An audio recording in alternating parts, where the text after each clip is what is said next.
At 8 minutes to 10 a.m., we head towards closure this morning on News and Views, and it's time now to look at what is taking place in Johannesburg. And we're talking about the new speaker subject to be voted in the Johannesburg Council. And we're joined this morning by Councillor Mohammed Alex Christian. Mohammed, Assalamu alaikum wa rahmatullahi wa barakatuh, and welcome. Walaikum assalam wa rahmatullahi wa barakatuh. Jazakallah for having me on the show, Inayat, and assalamu alaikum to your listeners. Yes, as always, an absolute pleasure having you with us, Mohammed. And we know what has been playing out recently with regard to Johannesburg and the speaker, in particular, the vote of no confidence against the councillor Vasco da Gama.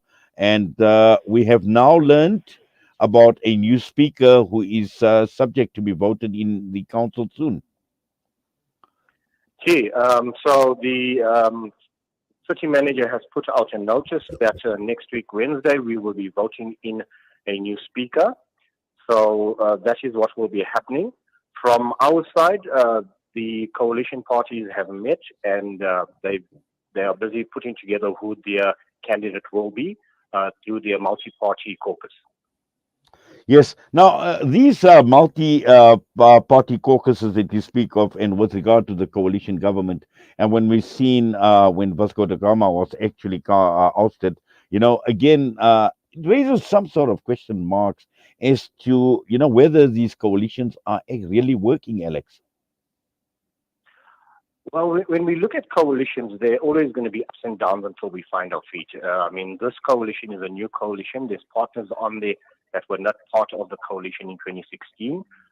So we are finding our feet. And also when it comes to how we deal with things, we've learned from 2016, there is a joint coalition that sits as a caucus to decide on how we as a coalition will vote in terms of different aspects. And also there's a technical task team that deals with the day-to-day running of the coalition. So we are maturing in the way we do things. Unfortunately, there were some mavericks that worked outside of decisions taken, but the different parties have dealt with that, and we have actually consolidated and become stronger going forward. Yes, and just as far as confidence go, how confident is the multi-party coalition regarding the new speaker who is likely to be voted in? Well, that will be decided. Who the new speaker will be decided at the joint caucus, which takes place next week, prior to the council meeting, where the different parties put their options forward, and then we, as a collective, will decide on the best candidate.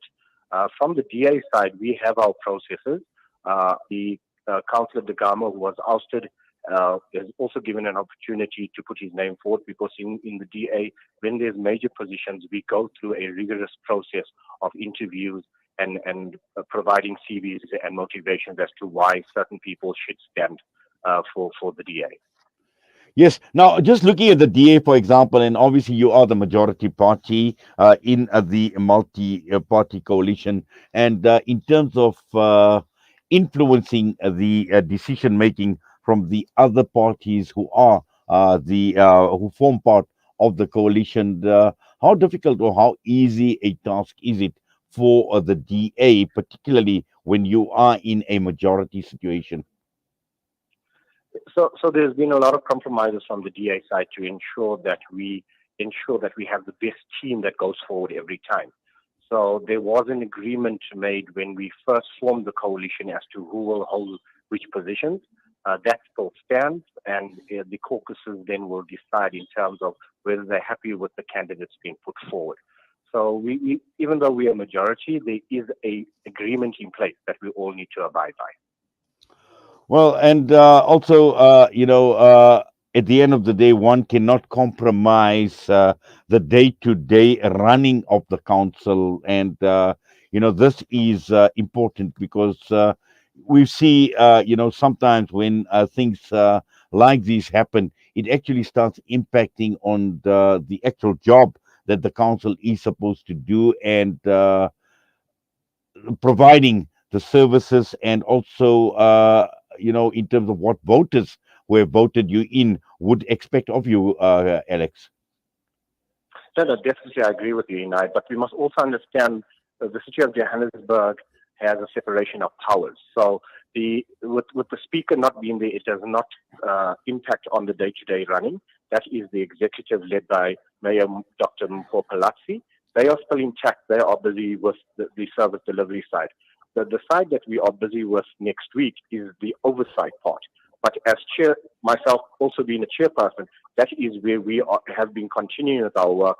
We just in the period where we had no speakers, I see from my colleagues, we all managed to sit and conclude our quarterly reports overnight. But that side of business is still continuing because the speaker is only one aspect of the bigger legislative side as well. And that's Yes. what we've been doing. Unfortunately, there has been some miscommunication in the media through the chair of chairs who had this lust for desire when the speaker got ousted, trying to assume that power. But the Act does not allow for it. And the acting Secretary to Council is the one that's now doing the day-to-day running of the legislature. Yes, and I think one of the reasons why these coalitions need to work at local government level is going to be an indication going forward and looking what is going to take place on a national level, because there are many who hold the view that at some point in time, even at a national level, we will be having coalitions, governments running the country in the long term, looking at where the ruling party is right now. And sadly, earlier on, when I spoke to an economist, and he says the ruling or the governing party is in destructive mode. So, how well these coalition governments function at a local level is going to give us a good indication as to what happens when that happens on a national level. Gina, you're actually correct. That's why even the latest polls, I think, that came out last week, show the ANC's dropping support and the DA's growth in terms of national polling, where neither the ANC nor the DA will be able to govern without a coalition. So that is probably because previously, as you know, before apartheid and post-apartheid, it has always been a one-party kind of a system where the majority was such that any part, the ANC or the National Party in those days had total control. Now the voters have made it very clear.